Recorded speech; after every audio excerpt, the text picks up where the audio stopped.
Selamat pagi pemirsa, apa kabar Anda hari ini? Bersama saya Puji Lestari, inilah kabar Indonesia.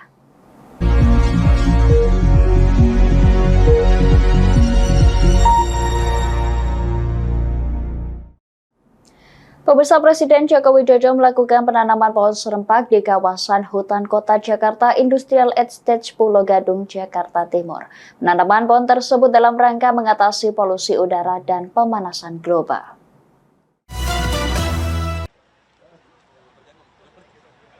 Presiden Joko Widodo mengatakan polusi udara dan pemanasan global semakin dirasakan oleh umat manusia di muka bumi.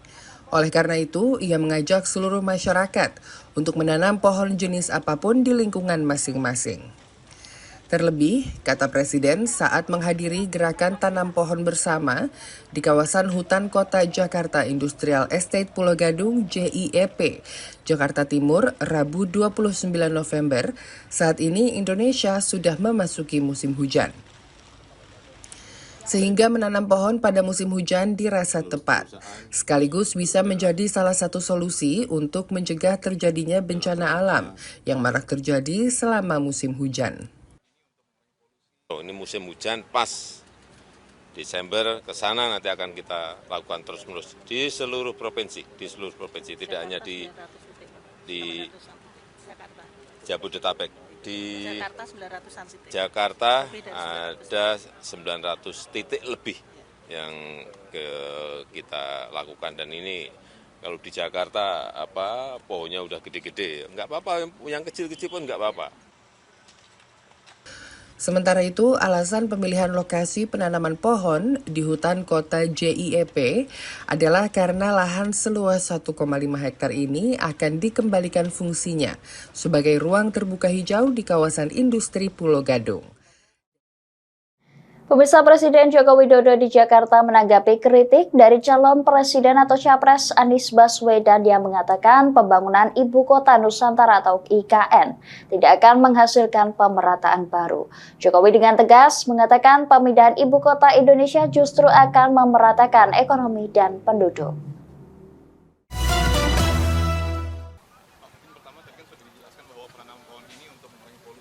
Presiden Joko Widodo di Jakarta Rabu 29 November mengatakan siapapun boleh menyampaikan pendapat mengenai pembangunan Ibu Kota Nusantara (IKN). Namun ia kembali mengingatkan publik bahwa proyek pembangunan IKN sudah memiliki payung hukum yang kuat, yakni Undang-Undang Nomor 3 Tahun 2022 tentang Ibu Kota Nusantara yang disahkan pada tanggal 15 Februari 2022.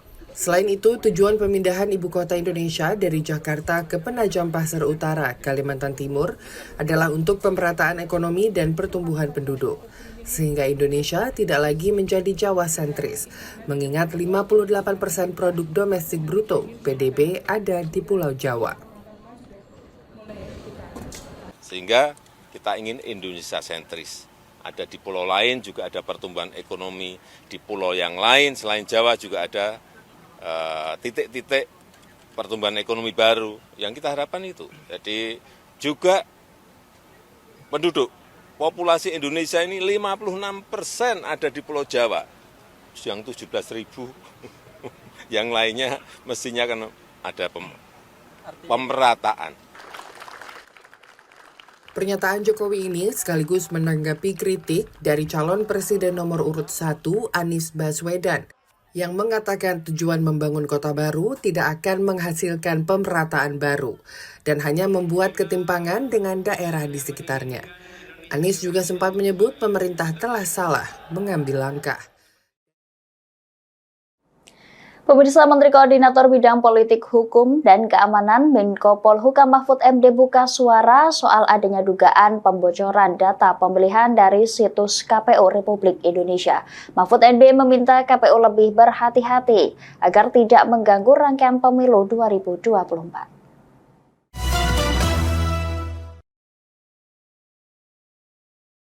Menteri Koordinator Bidang Politik Hukum dan Keamanan Menko Polhukam Mahfud MD buka suara terkait dugaan kebocoran data pemilih dari situs resmi KPU. Usai hadir dalam seminar kebangsaan di kawasan Karawaci, Tangerang, Banten, Rabu 29 November, Mahfud yang juga cawapres nomor urut 3 ini menilai segala bentuk kecurangan dalam rangkaian pemilu harus diantisipasi. Ia meminta agar KPU lebih berhati-hati dan segera membuat sistem kontrol yang lebih aman agar tidak mengganggu rangkaian pemilu 2024. Integritas itu sangat mengagetkan dan tentu itu memprihatinkan. Saya berharap agar KPU sendiri harus membuat sistem kontrol yang bisa menghalangi sungguh-sungguh terjadinya peretasan. Kemudian kepada warga masyarakat, siapapun Anda, jangan meretas hal-hal yang begitu. Itu adalah kepentingan negara, itu untuk bangsa dan negara kita. Penyelenggaraan pemilu dengan baik, dengan segala datanya yang tepat itu. Sebelumnya sebanyak 204 juta data pemilih tetap di website resmi KPU dilaporkan bocor dan telah diretas. Peretasan data ini dibagikan oleh akun anonim bernama Jimbo dan telah diperjualbelikan di situs daring secara ilegal. Pemirsa, kami akan kembali setelah jeda pariwara berikut ini. Tetap bersama kami di Kabar Indonesia.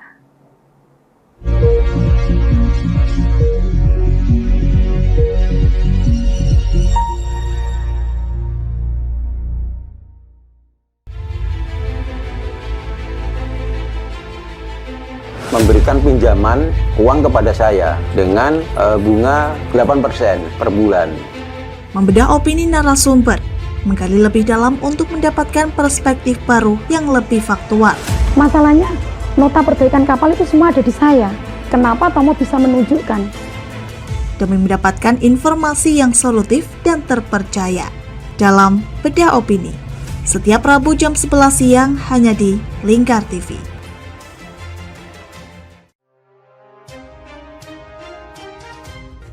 Inilah ketiga anggota komplotan pencuri spesialis pecah kaca mobil setelah melakukan penggelapan 20 sepeda motor dan 2 unit mobil dengan modus retard. Merangkum semua peristiwa sebagai berita yang penuh fakta. Bersama Puji Lestari, saksikan Jateng hari ini setiap Senin hingga Sabtu jam 4 sore hanya di Lingkar TV. Bersama saya Galus Kargnanti dalam Sapa Jateng Lingkar TV. Melintas di daerah Sukolilo dikejar sama petugas bea cukai, ketangkap. Membahas dan menyuguhkan beragam potensi dari berbagai daerah di Jawa Tengah, ditemani narasumber-narasumber handal di bidangnya. Pencegahan dari awal mulai dari perilakunya, perilaku hidup bersih sehatnya juga harus dijaga seperti itu. Kami siap menyapa Anda dalam Sapa Jateng. Setiap Selasa jam 11 siang hanya di Lingkar TV. Duh, kulit kusam, banyak komedo. Aku juga sih ngerasain yang sama. Yaudah, perawatan yuk. Ayo deh. Alzena Skincare adalah teman pejuang glowing. Pilihan treatmentnya beragam, dilengkapi dengan produk skincare yang sudah ber-BPOM dan tersertifikasi halal dari MUI. Menggunakan teknologi yang canggih, ditangani dokter spesialis kulit dan kelamin yang ramah serta handal di bidangnya. Gak usah ragu lagi, segera datang ke Alzena Skincare di daerah Anda, karena Alzena Skincare ada di mana-mana. Kini sudah buka hingga 68 cabang loh. Tunggu apa lagi? Kita udah coba loh. Sekarang giliran kamu ya.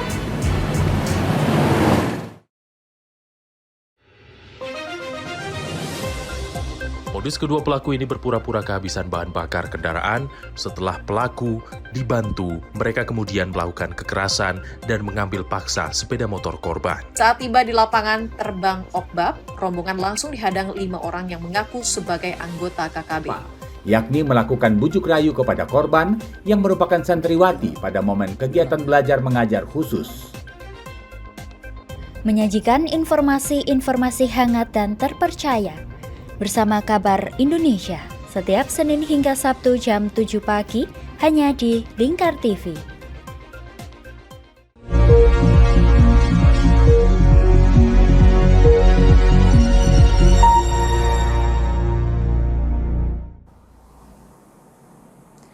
Terima kasih pemirsa, Anda masih menyaksikan Kabar Indonesia. Sambut akhir tahun, KAI tambah 34 perjalanan kereta api jarak jauh Jakarta.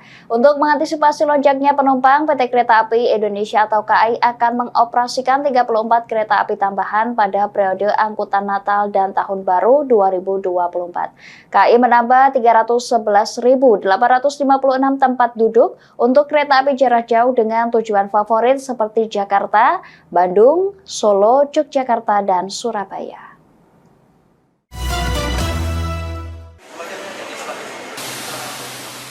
PT Kereta Api Indonesia Persero menambah dan mengoperasikan 34 kereta api tambahan pada periode libur Natal dan Tahun Baru 2024. Dalam video rilis yang diterima Antara pada Rabu 29 November, Vice President Public Relations PT KAI, Joni Martinus, mengatakan, secara total KAI menambah sebanyak 311.856 tempat duduk untuk kereta api jarak jauh. Joni menyebutkan penambahan perjalanan di berbagai rute dilakukan guna mengimbangi dan memenuhi potensi tingginya minat masyarakat menggunakan kereta api pada momen libur Natal dan Tahun Baru nanti. PT Kereta Api Indonesia akan mengoperasikan sebanyak 34 kereta api tambahan pada periode angkutan Natal dan Tahun Baru ini. Tiket kereta api tambahan tersebut sudah dapat dipesan mulai tanggal 29 November melalui aplikasi akses by KAI, web kai.id maupun di seluruh channel-channel penjualan resmi lainnya. Kereta api tambahan tersebut tersedia untuk perjalanan relasi favorit seperti tujuan Jakarta, Solo, Surabaya, Malang, Bandung, dan beberapa relasi lainnya. Joni menambahkan, Rabu 29 November, KAI mencatat sebanyak 549.000 lebih tiket kereta api jarak jauh sudah terjual untuk periode keberangkatan pada musim libur akhir tahun nanti. Pemirsa, memasuki awal musim hujan, Dinas Kesehatan, Pengendalian Kependudukan dan Keluarga Berencana Dinkes PPKB Kota Madiun melakukan fogging sebagai langkah preventif untuk mencegah penyakit DBD. Selain mengejarkan fogging, pemerintah juga terus mengedukasi masyarakat terkait dengan pemberantasan sarang nyamuk atau PSN di lingkungan tempat tinggal.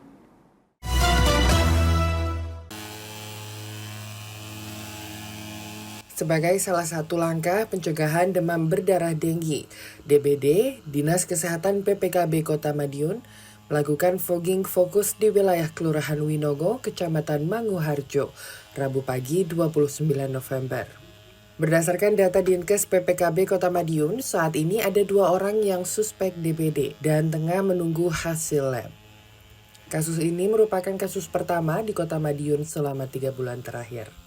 Penanggung program fogging, Dia Irfan Hanif, mengatakan hasil penyelidikan epidemiologi ditemukan 2 warga mengalami demam dan 5 rumah positif jentik nyamuk. Untuk itu, masyarakat diminta untuk menjaga kebersihan lingkungan, utamanya terkait genangan air dan melaksanakan pemberantasan sarang nyamuk PSN. Musim penghujan, jadi untuk masyarakat Kota Madiun terutama dimanapun, fogging bukanlah solusi utama dalam pencegahan demam berdarah. Yang paling utama adalah terkait bagaimana pemberantasan sarang nyamuk. Karena konsepnya nyamuk selama tidak ada tempat perindukan di lingkungan, tidak ada jentiknya, itu insya Allah tidak akan ada penyebaran yang lebih luas terkait demam berdarah ini. Sehingga PSN itu yang harus ditekankan oleh warga masyarakat Kota Madiun.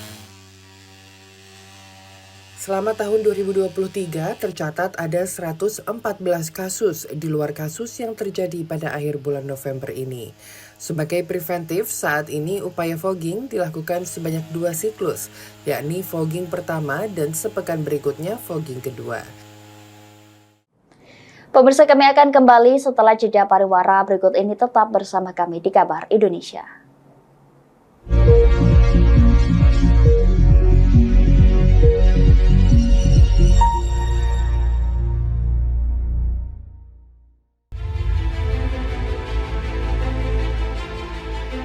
Memberikan pinjaman uang kepada saya dengan bunga 8% per bulan. Membedah opini narasumber, menggali lebih dalam untuk mendapatkan perspektif baru yang lebih faktual. Masalahnya, nota perbaikan kapal itu semua ada di saya. Kenapa Tomo bisa menunjukkan? demi mendapatkan informasi yang solutif dan terpercaya. Dalam Bedah Opini, setiap Rabu jam 11 siang hanya di Lingkar TV.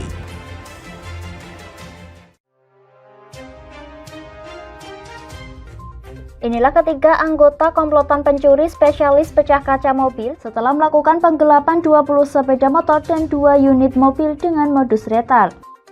Merangkum semua peristiwa sebagai berita yang penuh fakta. Bersama Puji Lestari, saksikan Jateng hari ini setiap Senin hingga Sabtu jam 4 sore hanya di Lingkar TV. Bersama saya Galus Karginanti dalam Sapa Jateng Lingkar TV. Melintas di daerah Sukolilo dikejar sama petugas bea cukai, ketangkap.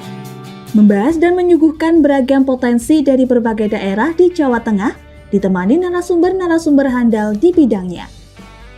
Pencegahan dari awal mulai dari perilaku hidup bersih sehatnya juga harus dijaga seperti itu. Kami siap menyapa Anda dalam Sapa Jateng. Setiap Selasa jam 11 siang hanya di Lingkar TV. Duh, kulit kusam, banyak komedo. Aku juga sih ngerasain yang sama. Yaudah, perawatan yuk. Ayo deh. Alzena Skincare adalah teman pejuang glowing. Pilihan treatmentnya beragam, dilengkapi dengan produk skincare yang sudah ber-BPOM dan tersertifikasi halal dari MUI. Menggunakan teknologi yang canggih, ditangani dokter spesialis kulit dan kelamin yang ramah serta handal di bidangnya. Gak usah ragu lagi, segera datang ke Alzena Skincare di daerah Anda, karena Alzena Skincare ada di mana-mana. Kini sudah buka hingga 68 cabang loh. Tunggu apa lagi? Kita udah coba loh. Sekarang giliran kamu ya.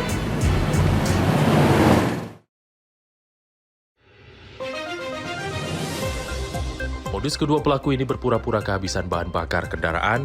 Setelah pelaku dibantu, mereka kemudian melakukan kekerasan dan mengambil paksa sepeda motor korban. Saat tiba di lapangan terbang Okbab, rombongan langsung dihadang 5 orang yang mengaku sebagai anggota KKB. Yakni melakukan bujuk rayu kepada korban yang merupakan santriwati pada momen kegiatan belajar mengajar khusus. Menyajikan informasi-informasi hangat dan terpercaya bersama Kabar Indonesia setiap Senin hingga Sabtu jam 7 pagi hanya di Lingkar TV.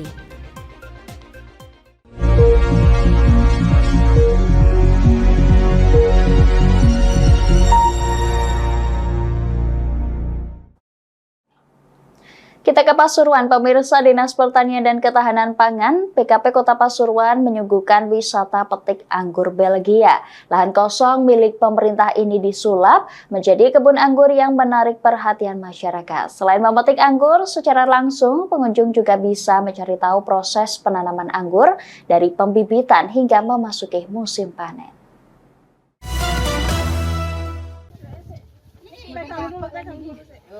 Lahan kosong milik Pemkot Pasuruan seluas 90 meter persegi disulap menjadi kebun anggur Belgia.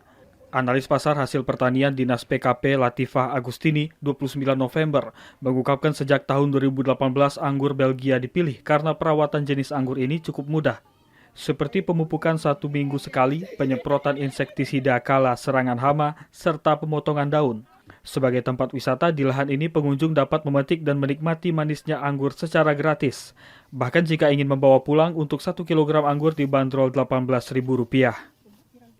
Selain itu, pengunjung yang ingin belajar dan menanam anggur tidak perlu khawatir karena di kebun ada petugas yang akan mengajari semua proses, mulai dari cara memotong cabang pohon anggur untuk disemai, proses penanaman, cara memanen, hingga perawatan pasca panen. Ini kenapa dipilih jenis Belgia itu karena pertimbangannya ini jenis yang paling mudah ditanam. Jadi tidak perlu istilahnya perawatan yang terlalu ribet lah. Kalau di sini mungkin dipangkas gitu aja nanti bisa tumbuh bunga. Pertimbangannya itu sih sebetulnya. Karena kan juga baru pertama dulu. Makanya kenapa dipilih anggur yang jenis paling mudah ditanam. Apa kesannya datang ke kebun anggur ini? Senang. Soalnya bisa petik-petik sendiri, buahnya juga manis, harganya murah? terjangkau, rasanya manis banget. nggak kalah sama yang impor. Saat ini pihak Dinas PKP Pasuruan mulai mengembangkan penanaman bibit anggur Belgia ini ke beberapa kelurahan, sehingga nantinya diharapkan lebih banyak lagi tujuan wisata petik anggur dan secara otomatis akan mendongkrak jumlah kunjungan wisata. Kita beralih ke Bogor, pemirsa. Menteri Perdagangan Zulkifli Hasan menyebut harga kebutuhan bahan pokok menjelang momen Natal dan Tahun Baru stabil, bahkan cenderung mengalami penurunan. Dirinya menyebutkan jika harga beras memang belum turun, namun pihaknya telah menyediakan beras bulog.